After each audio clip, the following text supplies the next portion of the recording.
Well, good evening, Manchester, Auburn, Candia. It's the progress report for this Wednesday here in the middle of November, believe it or not.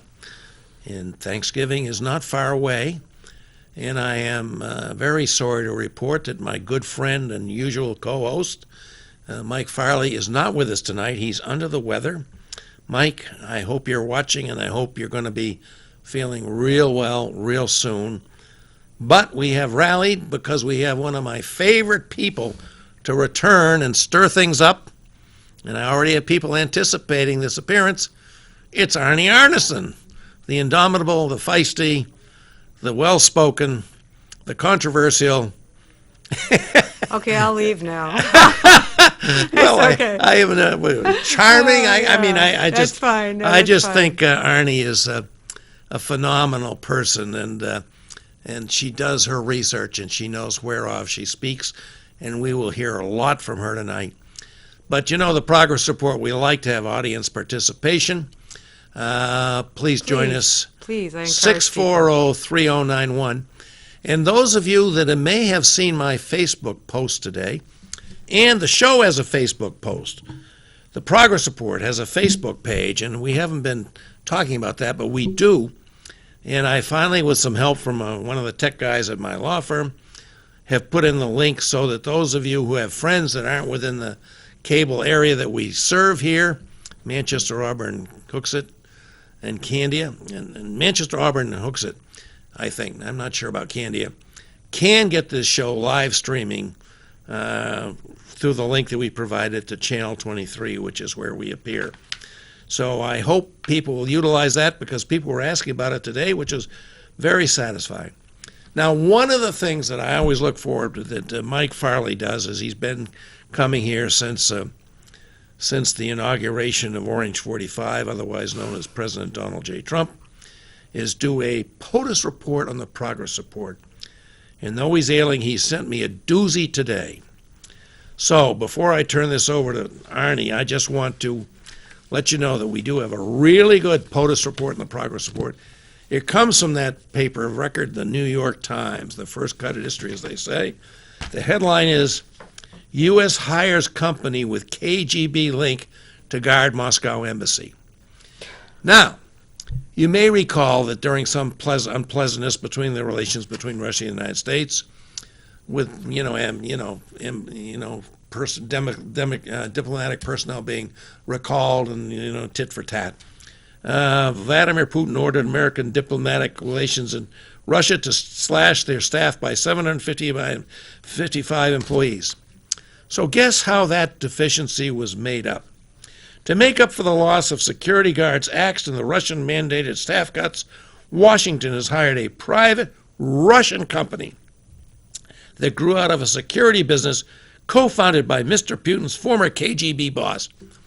We all know what the KGB is, right? That was the Russian secret police.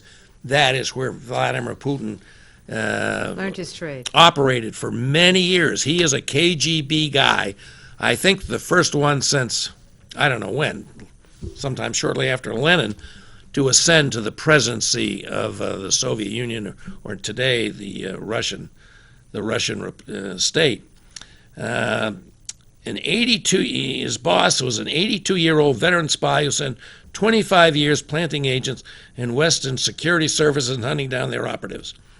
Now, this is a $2.8 billion, listen to this, folks, no bid contract. No bid contract awarded by the Office of Acquisitions in Washington. Security guards at the American Embassy in Moscow and at consulates in St. Petersburg, Yekaterinburg, and Vladivostok will be provided by Elite Security Holdings, a company closely linked to the former top KGB figure, Viktor G. Bukhanov, a retired general who rose to the ranks to become head of Soviet counterintelligence. What was the size of the contract again? $2.8 million. In the federal world, that's pretty small money, but it's it's not nothing. I wanted to make sure you said million and not billion. No, it's since it is a no bid contract. Well, you never know M's and B's, Just think about that, folks. We know that there's been very serious allegations about Russian, well substantiated, about Russian attempts to influence the election in favor of Donald Trump, who did prevail in the Electoral College, not on the popular vote. We know that Mr. Trump, as president, has almost never had anything critical to say about anything that Vladimir Putin has done, including most recently on his Pacific trip when he went to the Vietnam for a big Asian Pacific meeting, and told Mr. Trump that after speaking with Mr. Putin, President Trump said he found that he believed it when he said when he denied any Russian influence in the election. And then he backed down when all our security services, NSA, CIA, all of them, said that no, that's not right. We have enormous and overwhelming evidence, which they've said ever since July of the election year 2016, ever since then, that Russia did interfere in our election, did try and influence the election in the favor of Donald J. Trump. And he originally denied it. Now he's backed down because his security agencies, including the director of the CIA, who's a man he appointed named Pompeo, said, no, our services don't agree with that, Mr. President. There was Russian interference. And then we have, I can't believe this, can you? I mean, we have this right in the New York Times, the paper of record, saying that there was a contract, no bid contract, to let this Russian agency, this Russian company, founded by the KGB person who was the boss of Vladimir Putin when he had his KGB experience, provide guards to the embassy. Now, the Marines will still be there, but these will be the people who will be vetting visitors to our embassy in Moscow and to these consulates. How do you like that, folks? How do you like that? You Trump people that think he's the greatest thing. I hope if there's Trump supporters out there, they'll call in and tell me why they think this is all right, or if they think this is fake news from the New York Times. I don't think so. Well, that's my POTUS report on the progress report. Thank you, Mike Farley, for getting that to us. I hope I did that justice. Arnie. But before you just get off that topic, I just want to remind everyone, remember when, so Donald Trump required Mike Pompeo, who's the head of the CIA, I guess it is. That's right. He had him meet with a whistleblower from the CIA named Binney, because Binney has come up with this idea that what happened at the DNC was an internal... No relation to the New Hampshire Binney. No, a different Bill Binney. But they're both named Bill Binney. Both named Bill Binney. Right. And he basically forced Pompeo to have a sit-down with this guy Binney to enlighten him about the fact that it wasn't a Russian hack, that it was an inside job by the DNC. And what scares me is that Pompeo agreed to do this. He, all his staffers, everyone says this isn't true, but Trump has enough leeway to basically force the situation between him and the head of the CIA. So this is just part of this really complex Russian picture. But I keep thinking, were the Russians smart? Was Trump in bed with the Russians? Let's be honest here. No Republican operative, nobody wanted to touch Donald Trump. Nobody did. And why is that?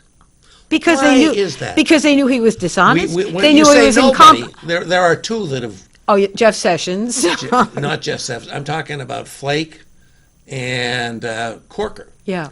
Two Republican senators have said Trump is unworthy. Essentially, they said Trump is unworthy to hold the office. He is unfit. He is unstable. He's mercurial. He's But he's successful. But these are two people who are not running for re-election. Okay, so here is the public Trump that we all see. The one that we're embarrassed about, the one that makes love to the Russians, the one that says inappropriate things, the one that says racist comments, the one that looks at, basically trashes the NFL. I mean, this is the one we see and the tweets we see. So let me talk to you about Donald Trump's success. We interviewed a reporter from Mother Jones about the fact that Donald Trump has 100 empty vacancies on the federal bench, of which I think he's already filled 50 or 51. That is right now, when he walks into office, he has more than twice the number of seats in the judiciary that he will fill. And here's the really scary thing. He doesn't give a crap about the judiciary. So what has he done? He has outsourced it all basically to the Federalist Society and all the conservative yahoos. And they are literally, he doesn't care. They are literally going through their list of the most conservative, reactionary young men mostly. I think it's 80 or 90% male, virtually 90% white, no diversity, and they are filling the bench with every ideologue and everything that they've ever envisioned. He has given them the best gift they could ever have. Yeah. They don't care what he says. They don't care what he does with the Russians. What they see is that their legacy will go far beyond Donald Trump. These are lifetime appointments. So 10 years, 20 years, 30 and 40 years. And it's rare that you ever unseat a justice. So look at the judiciary, and he has already given them every gift they could possibly imagine. Yeah. Go into the EPA and look what they've done as they trash regulations, and they put basically the people they're supposed to regulate are now in charge of all those regulations. So, we keep thinking that because Congress is dysfunctional, actually Congress in some ways is another distraction, because he has been wildly successful, everyone. Wildly successful. Starting with Supreme Court Justice Gorsuch. Oh, yeah. But we concentrate on that. We forget how important these appeals court judges and the trial court judges are. And, as you said, he's having no resistance to appointing these people who are going to serve for life. And there was one, I don't know. The one with the 3 years. So there's a guy that he just nominated that has been out of law school 3 years. Never tried a case. Never tried a case. His claim to fame is he's a blogger. He's a blogger, and he's married to someone within the administration, and he never revealed it to anyone. Yeah. And guess what? He will probably be approved. So Congress is asleep at the switch, or doesn't care, or is terrified of their base. Yeah. And then we have the situation with Roy Moore, which is so interesting because in a lot of ways it's a pox on everybody's house. The Republicans are scared of Roy Moore because they can't stand him. But the problem about sexual harassment and his activity, well, it kind of reflects a lot of what we have in our president. All right. Yes. All right. So I just want to remind the Billy Bush story. Yes. I'm thinking the only word I haven't heard is the P word, and you know what I mean by that, and that's not the male genital part. So we know that Roy Moore and Donald Trump have a lot in common. But then the problem for the Democrats is every time they want to bring it up, what do? They go to Bill Clinton. Okay? Because when Bill Clinton was a sexual harasser, they didn't believe the women. You have everyone from Gloria Steinem to Hillary Clinton who basically said, and basically trashed the women for saying this. So you go back to the Clinton days. This is painful to hear, but it's true. Listen, I have told this story. I remember meeting with Ralph Nader in 1991, in October of 1991, and we were talking about Bill Clinton.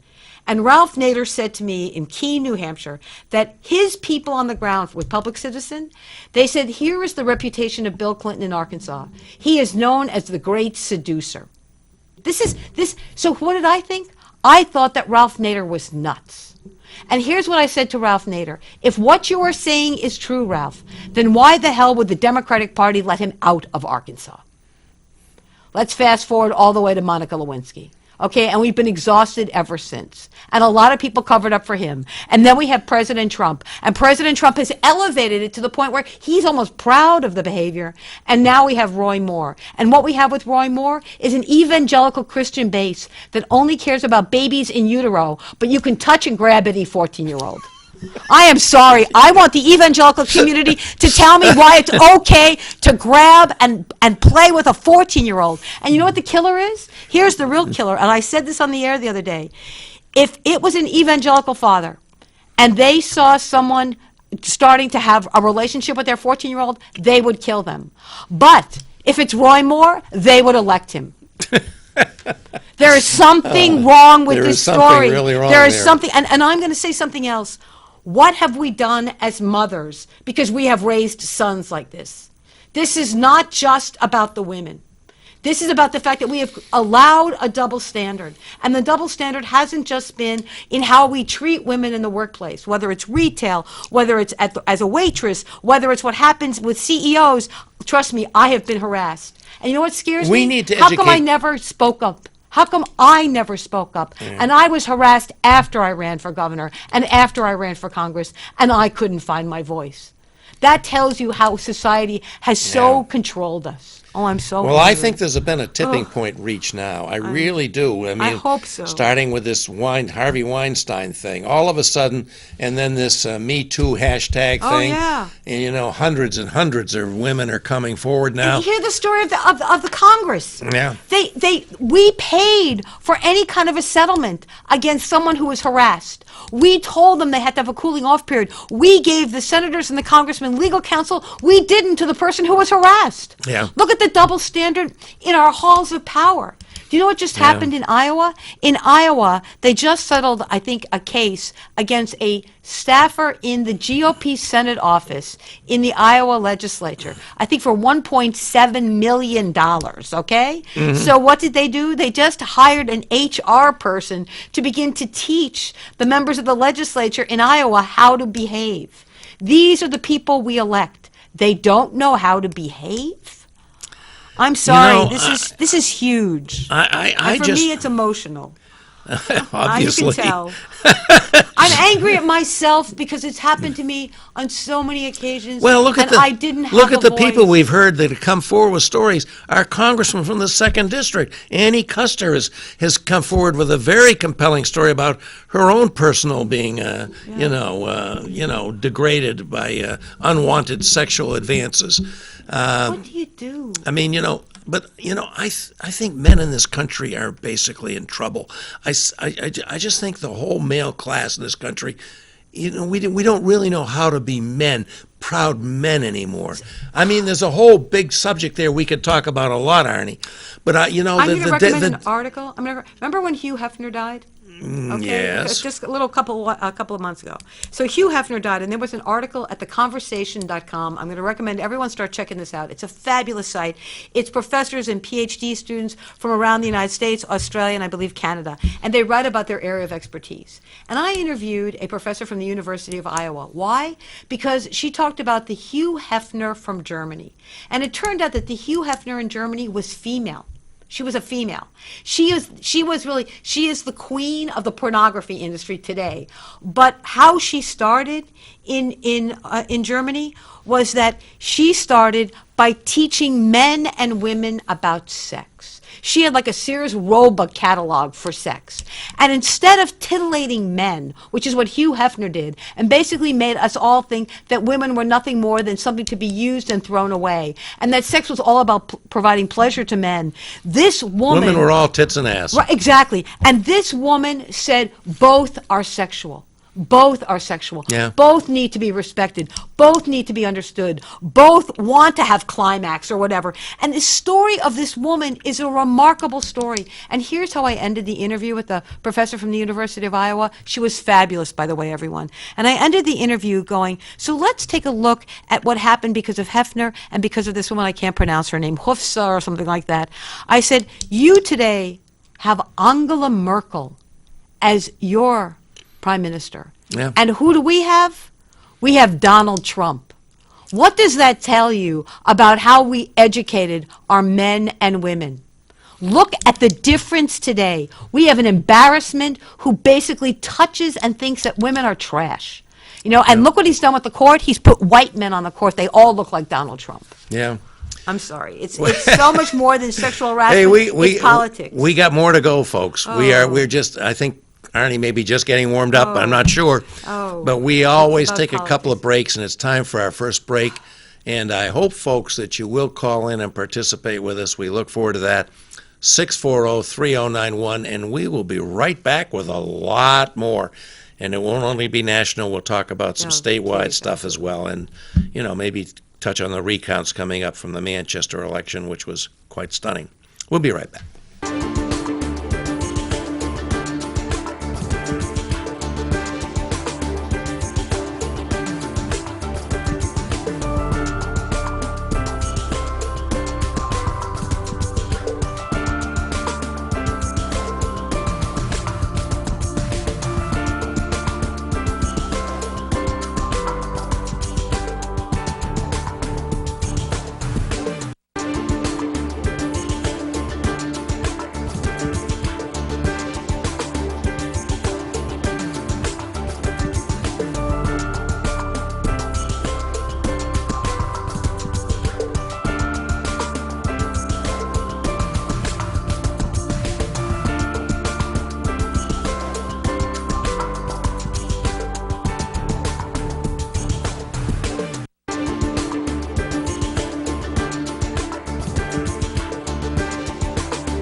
Okay, this is the Progress Report.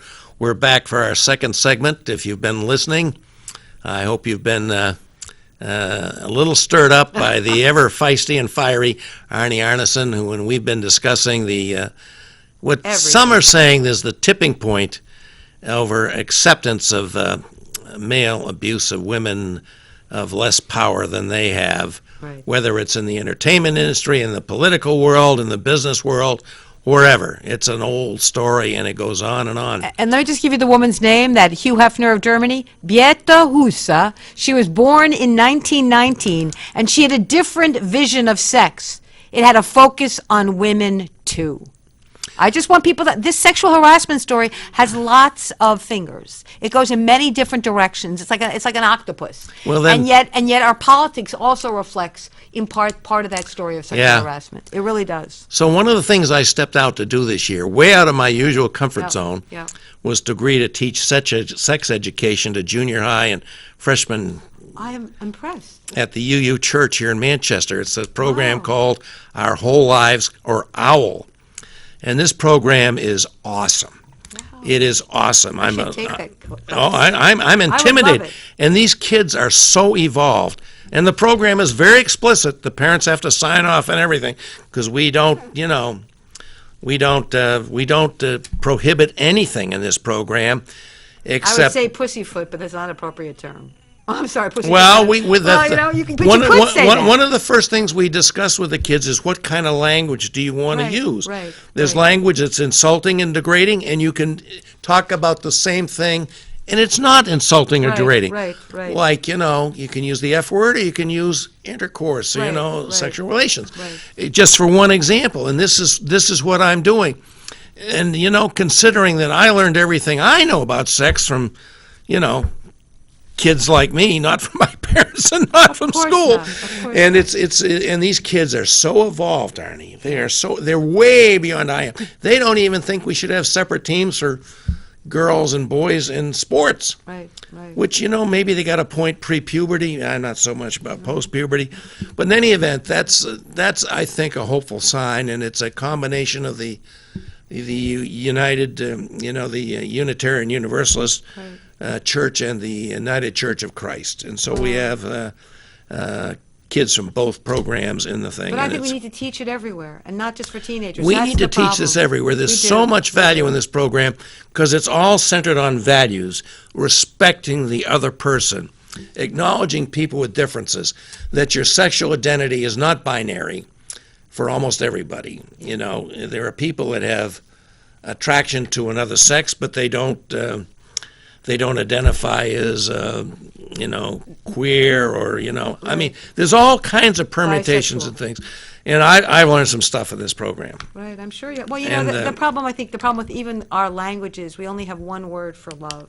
And if you look at Latin, there's a lot of different kinds of words for love, and there's a lot of versions of love. Agape, eros. Eros, exactly. And I think, again, our language has sort of put us into this box. Yeah. And yet, I think, and again, with LGBT and what's happened with gay marriage and all those things, is that you understand how easy it is to love someone. Yeah. And it isn't always gender related. I fell in love with a guy in college, and finally he said to me, "Arnie, I need to let you know I'm gay." And I'm like, "Of course you are." Do you know what I mean? It was like, "Of course you are. I love you." You mean because you knew it before he said it? I didn't, but he was so kind and so gentle and so loving and loved everyone in a way that even just watching him, almost like Christ, you know what I mean? He was like such a good human being. And then when he told me he was gay, it depressed me, but it didn't disappoint me or surprise me. Mm-hmm. You know what I mean? It was that kind of thing. So again, I think the fact that we can be more open means that we can understand that how can anyone hate anyone for loving someone? Right. That's the most important part. One of the programs that we did involved bringing in guests, and we had a gay man who's a member of the congregation at the Unitarian Universalist Church. And then I brought in this wonderful lady. Maybe you know of her, Arnie. She's from up in the North Country. Grace Alden. Rachel Booth. Oh, Rachel Booth. Okay. Who has a distinguished career in the U.S. Navy. Yeah. And who was down here making a speech at the Victory Common in the summer because of Trump's decision, which he announced like he does so many things in a tweet or something with no thought, that he was no longer going to accept transgender people as acceptable for military service on behalf of the United States. And she was outraged by that, and she's written a book about it. And these people came down, and the kids just loved it. I mean, they just really appreciated it. Since we're on the transgender thing, again, I want to remind everyone, so we know that in Virginia, what was so exciting about Virginia was that they did not take over the House. I think they lost by 2 seats, but they won 15 That's because of 17. gerrymandering. Well, yeah, well, not because they didn't have the majority of votes. Okay. So here's what happened. So they needed 17. They only got 15, is what I understand.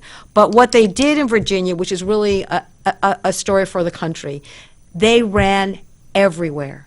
They didn't just run in places that they were predicted to win. They didn't just win where they knew that they weren't going to be challenged by gerrymandering. In Virginia, I think 60 some odd places were competitive, and that was incredible. They'd never done that before. Yeah. So you can't win unless you show up, number one. Yeah. And number two, the story of the transgender woman that won is a really important story, because the next day on the air, I am screaming on the radio, and they're going, Arnie, why are you so excited? I said, because I don't want to talk about Danica being transgender. I want to talk about what she does for a living. Do you know what Danica does for a living? I have no idea. She's a journalist. Oh. She's a journalist. It Well, gets that makes her an enemy of the people. No. Why Danica won, in part, was because she had been covering this community for years. She knew about their potholes. She was a journalist, so she knew their issues. And when she ran for office, everyone, this is the best part. How did she run? She ran with, I think the sign said, "Fix Route 28." That's what her sign said. Well, all politics is local. I love it. But I want people to hear this, because it's both. And you know what she told everyone? She said, I am going to bring a journalist's eyes and ears to the legislature. I'm going to ask tough questions. I'm going to do my homework. I'm going to investigate. I'm going to bring that skill set with me. She didn't talk about, I'm going to bring a transgender. We know it already. Yeah. We can see that.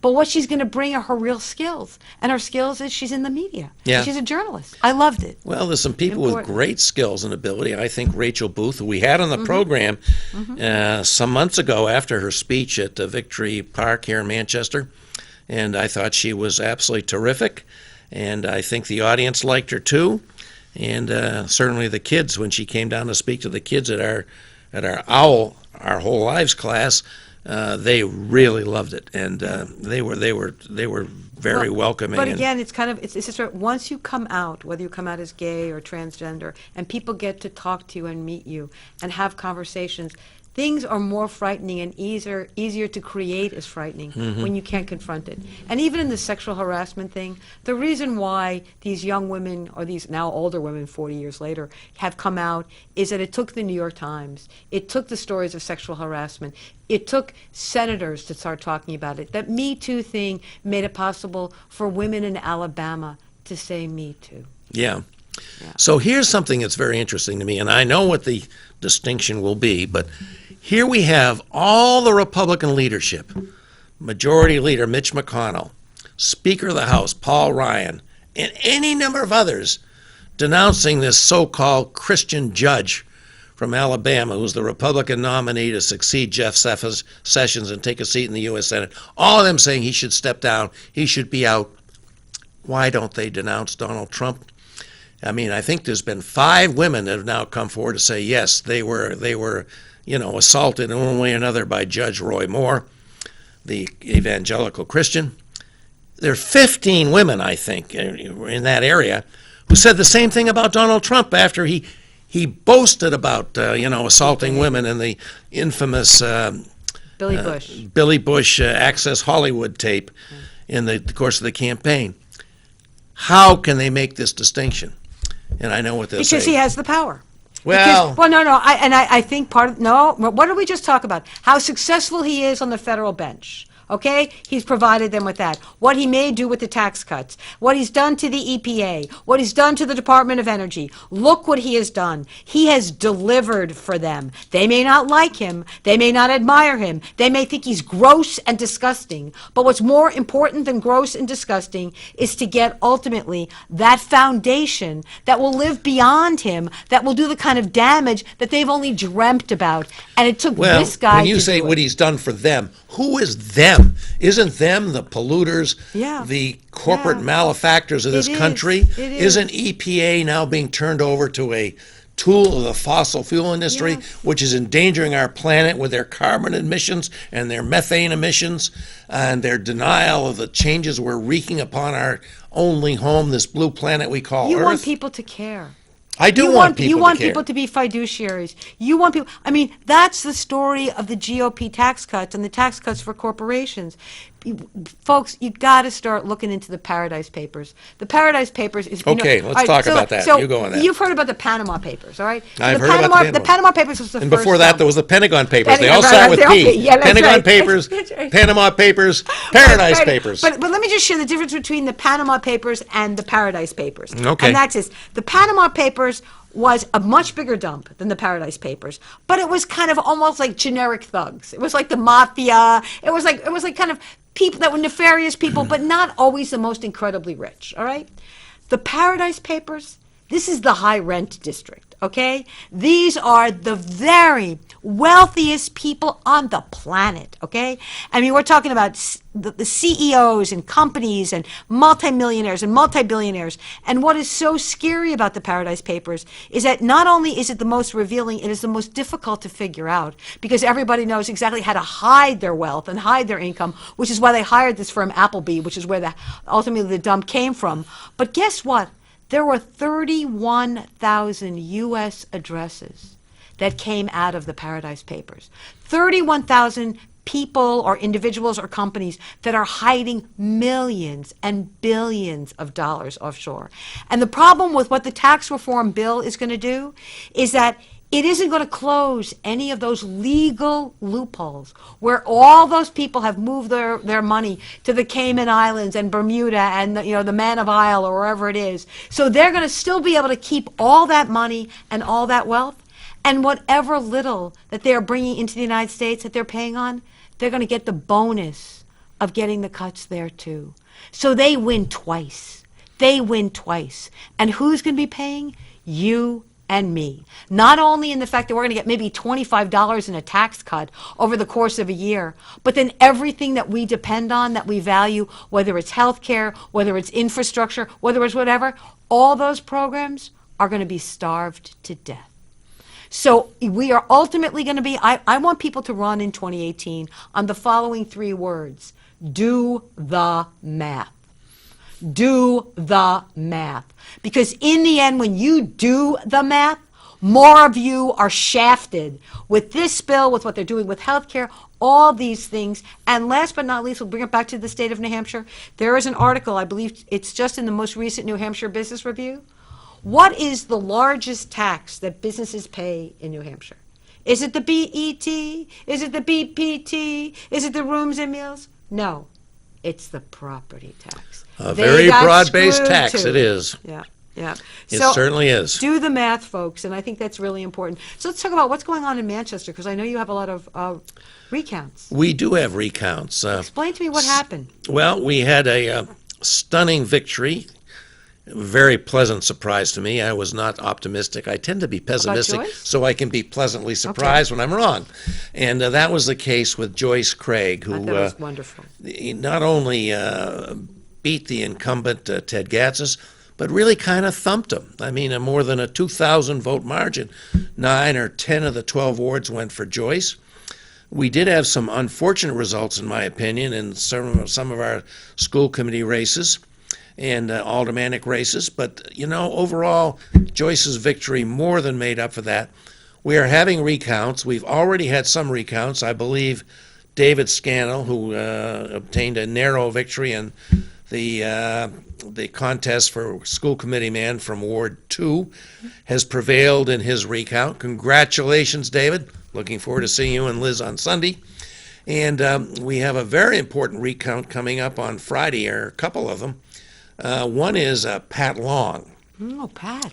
Pat Long, What was he running for? He was running for re-election to Ward 3, Okay. which is the downtown aldermanic ward, represents where we are. Yep. And it's going up River Road to quite a ways, and who has done so much for this city.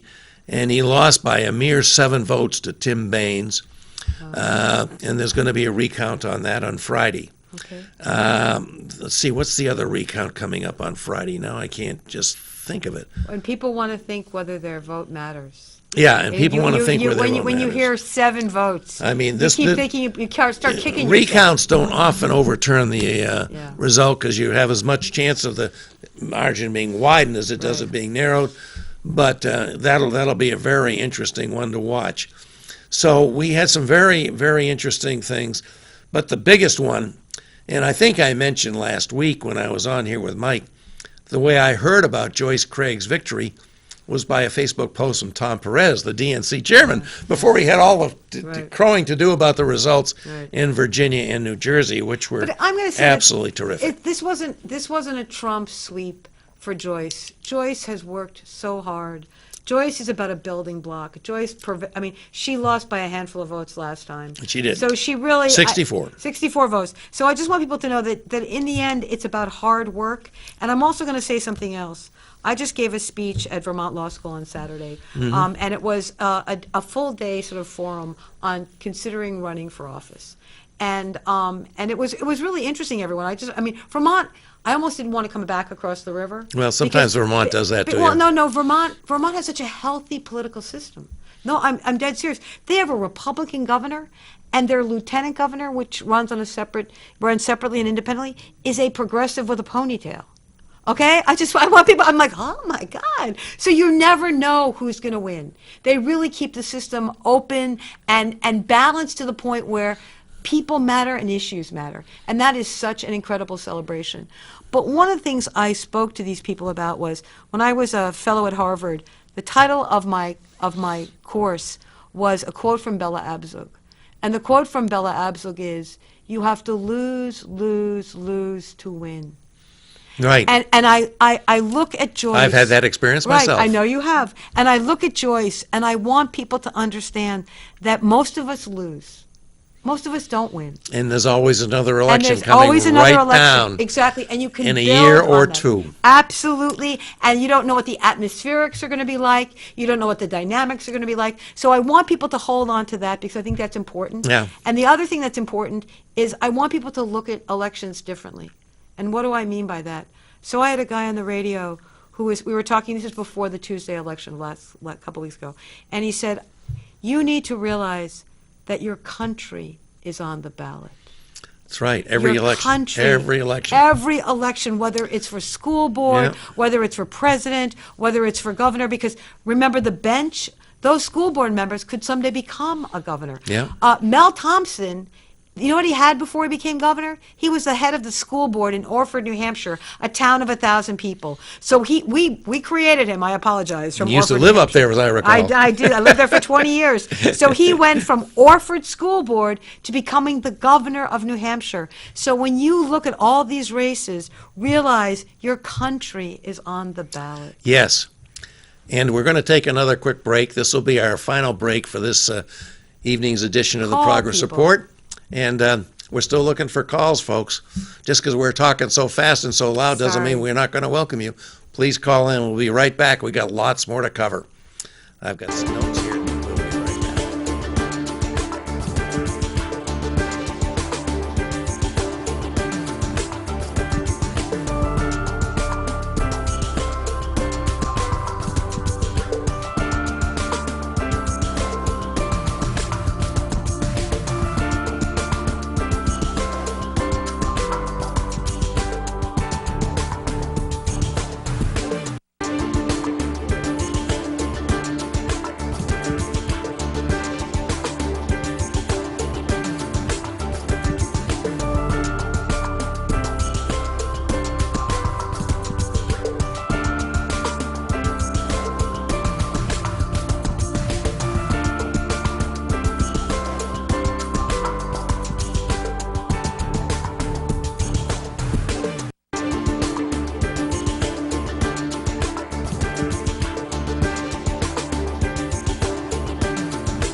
Hey, we're back with this edition of the Progress Report with the feisty and funny and enjoyable. Did I get all those things right? Yeah, that's okay. Stop. Anyhow, Take the I understand call. we have a call. We have Jim McConnell on the line, who's one of our favorite people. Jim, are you there? Jim? Hello? Is it the button on the right? You hit the green button. I think you said on the left, right? Yeah, that phone. Yeah, you're hitting the right phone. Jim, are you there? Huh. Hello? Hello, good evening, folks. Jim Oh, O'Connell there's here. that lovely brogue. We love to hear it. Thanks for joining us. What you got? So yeah, we had some wonderful things to talk about, Joyce Craig, etc. But I have to tell you what has me agitated tonight is I cannot believe that Senate Bill 193, the giving Oh, yeah. taxpayers money to private schools and religious schools bill. was Thanks for passed bringing out that of up, Jim. committee. It's on my And list. It passed on a 10-9 vote. Yeah, With one Democrat voting in favor of it. and Manchester all- Democrat. The one Democrat happens to be an alderman from the city of Manchester, Barbara Right. Shaw. Given that this bill was the poster child for the furthest of the far right, it has national exposure. It's Edelbrook's child, Kristen Nunu's darling, and I do not understand. I don't understand. I know Barbara. I went up to Concord 2 weeks ago to speak with her during the aborted committee meeting that was cancelled last Wednesday. I have no idea how any Manchester person could vote to do that to the children of Manchester. I am appalled. And did she give you a reason? I mean, what did she tell you when you talked to her about this? She at that stage, it wasn't obvious she was going to vote the way she voted yesterday. She said that she had voted for it to come up to committee early just because she thought that at least there should be a discussion about it. But she didn't intimate to me at all that she intended to vote in the way that she voted. Wow. I thought she was agreeing with my observation that this was an appalling bill and that the chicanery that was going on in the Republican caucus, because last Wednesday they did not have the votes to pass this. So they've watered it down, but it's still a big win for the most anti-public school people in the state of New Hampshire and beyond. So I cannot understand, given the circumstances of our city and our taxpayers and the fact that our schools don't have the funding that they need. Very good. That not just an alderman, but a Democratic alderman from the city of Manchester would betray the taxpayers in that way is just amazing to me. Yeah, and a long career in public education herself. Well, She's been in public education herself. This is I'd love to hear her explanation, and I'll be waiting to hear it when I talk to her. But it's just appalling in my mind. Thank you, Jim. Thanks, guys. Thanks for All right. bringing that up. It's a good call. Hey, Barbara, if you're listening, you want to call in and tell us your response to Jim. We'd love to hear it. I, too, was very surprised to see that you would vote for Senate Bill 193. Jim knows what this is about. Let's just quickly say that this bill would authorize the state to spend some of what we collect in the statewide property tax as a result of the Claremont litigation in state adequacy funds that are dispersed to help cities and towns fund public education. Up to 90% of that could be devoted to helping kids go to private schools, which could be religious schools or home schools, money that would otherwise go to help support kids in public education. And, our public education system is under attack nonstop from right-wing groups that think, they like to call it government schools instead of public education because they think that puts a certain defamatory cast on it. And to me, it was just appalling. The committee vote was 10-9, and the only Democrat that voted with the Republicans on this was Barbara Shaw of Manchester, and like Jim, I'm just astonished by this. Now, Jim mentioned, and he's very well informed about this, he's a good defender of our public schools, that they've kind of gussied this up to make it a little bit less so what did transparent. They do? What did they do to? Well, I instead heard about that. of the money going directly with the kid to a private school, which could be a religious school, Right. which would definitely be an issue under the New Hampshire Constitution, Right. which is stronger on separation of church and state than the federal Constitution. Right. Instead of doing that, it goes to some body, Nonprofit? some body scholarship thing, which then parcels out the money, but it still ends up with the money going to help. So wait a minute, so they're going to even get less money because it's going to go to some group. Do we have to pay them a cut to then parcel out the scholarship? So I suppose so. I mean, think about that. I don't know that detail, Oh, God. but it's not a detail. It's an important fact, and I just Yeah. don't know the answer to that. There will obviously be a huge fight on the House floor about this, but the Senate has already voted for this thing. Governor Sununu's all in for it. Edelblut wants it. And so this is the House of Representatives, our 400, are the last stop for this, as they were for right to work, Right. which was defeated in the House with the pretty much unanimous Democratic opposition and some significant Republican defections But from you know what the. this is? This is a property tax increase. Oh, That's yeah. what this is. Yeah. I want everyone to, this is not a voucher bill. This is a property tax increase bill. Because what they're doing is taking away vital money from education that you are spending right now in Manchester, in Candia, in Concord, whatever, because they're draining those dollars. Like somehow those dollars are not necessary to still pay the principal, the gym teacher, the schools, the heat, all those things. And when they drain that money away, guess what? You're going to have to make up the difference. So you either see your property taxes go up to make your schools whole, or you allow all those publicly educated kids to be sacrificed. Yeah. That's what the choice is. This isn't about vouchers. It's basically about castrating public education and making your property taxes go up. Well, it's that, and it's also breaching the wall between church and state, and these monies can go to fund religious schools, help fund religious schools. So then tax them. Yeah. No. Does this make sense to you? We're going to send money to religious schools, and we know that religious institutions do not pay taxes. So they get the best of both worlds. They don't have to pay, there's no obligation, and yet we pay them to educate. I mean, what's going on with that? And the other factor that I don't know about, maybe Jim would even call back, because I'm sure he may know more about this than I do, is, the public schools, they have to educate everybody. It's the mission of the public schools to create this active, informed, capable citizens that we need to run this democracy. So they have to take everybody. They have to take the people that are slow learners. They have to take the people that need, individualized, plans because they have disabilities. They have to take these people and provide them with an education so they can become the citizens we need to run this democracy going forward. Do these people have an equal chance to get into these private schools or not? I'm not sure they do. It's not even an equal chance, Bob. It's that everybody knows that you hit 5 years old or 6 years old and you go to public school. Nobody markets to you. Nobody encourages you. Nobody cherry picks you. You just put your kid on the bus. Yeah. When you create a voucher program and you create all these public and all these private institutions, be they religious or not, guess what? They seek out their students. They create a welcome mat for certain students that fit their profile. You're right. They may not be able to reject any student, but the question is, who knows? Yeah. Who knows? It's a totally different mindset, a totally different relationship. Public schools can't say no and open their door to everyone. Right. These private institutions, they have some discrimination, yes, just by who ability they to encourage. discriminate. I'm not using that necessarily in an invidious sense, because that's a word that has a positive and a negative aspect. But they can reject the people that the public schools Or- have to take and educate to be the citizens of the future. What if they say we have 100 slots? And they actively recruit 100 people. And then I knock on the door saying, I want to come, but I'm 101. They're not rejecting me.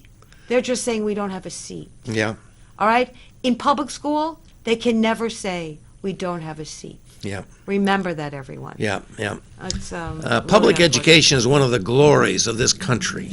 It has been for a long time. You go back to great reformers like Horace Mann and John Dewey and many others.